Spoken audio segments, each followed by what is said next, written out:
As Mark Twain once said, you know, whiskey is for sipping and water is for fighting. And there's going to be a lot of fighting about this before it's done. When you think about the finished product of a plastic bottle, you don't think about the process. Most of the public does not know that their plastic materials are being made in petrochemical plants. People think when they're drinking bottled water that they're getting a healthy product. They're not conditioned to think, well, maybe there's something in the plastic. We found that one person at the FDA was responsible for overseeing all of the regulation of bottled water in the country. Are you that one person? I do spend some of my time on bottled water, but I have other responsibilities as well. We don't consider tap water to be an enemy. We don't.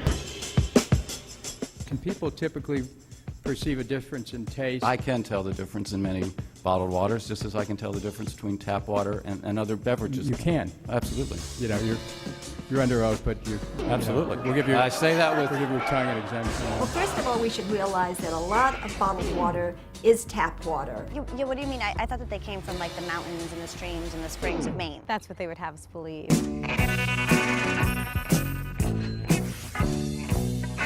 Bottled water is the greatest advertising and marketing trick of all time.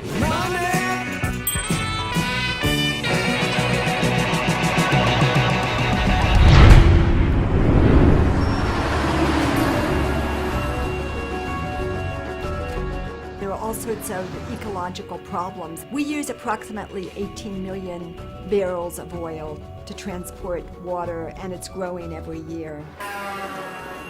It's as if we're a bulimic society. We've been binging on petroleum, we've been packaging everything in plastic, and now we're running out of resources. In a time when we're looking at climate change, why are we shipping water around the world? If you eliminate the scourge of bottled water, you'll be eliminating one of the biggest problems facing our environment. Fake plastic girl. There's plastic everywhere in the ocean. There's 9 million football fields of area, about as big as Texas, 3.5 million tons of plastic out there, all absorbing pollutants, animals consuming it, up the food chain to the food that you and I eat. We want to drink the purest water that we can get. Now, why would you put that water into a substance which has the potential to leach chemicals into that water? 10 brands that we tested contained everything from radioactive materials to arsenic and industrial solvents, chemicals that leach out of the plastic itself. You're talking about virtually no testing, and people have just assumed that what we're getting is safe.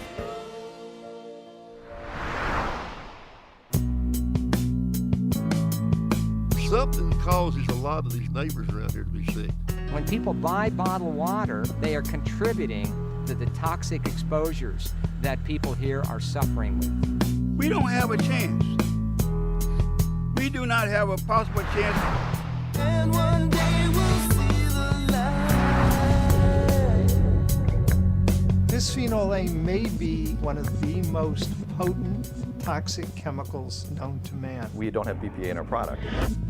None of your products? Correct. What about the 5-gallon jugs? I'm not sure about those. Bisphenol A is an industrial chemical that's in big 5-gallon jugs.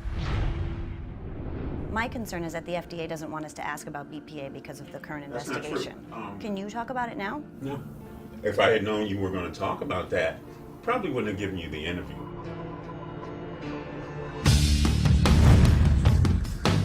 What's happening here in Freiburg is really a microcosm for what's happening all around the world. Nestle, in the 10 years that they have been operating in this community, has torn the fabulous community apart. It's all about the control and ownership of water. It is not something where you can just sit back and hope that your elected representatives will always do the right thing. When we drink bottled water, we're telling our leaders that we don't care about the system. Well, this government's not doing anything. I mean, this government's for sale. And so everything's ready to be auctioned off, including the public's right to water. Water is a basic human right. Everybody drinks water every day. It's necessary for the survival of life on the planet. The whole place is corrupt. When you start commodifying the necessities of life in such a way as to make it more difficult for people to gain access to those necessities, you have the basis for serious political instability. We are the children of Revolutionary War soldiers, and we are not going to give this up without a fight. We won't let corporations come into our community, take our water. We are not giving it up without a fight. Water is really the next empire.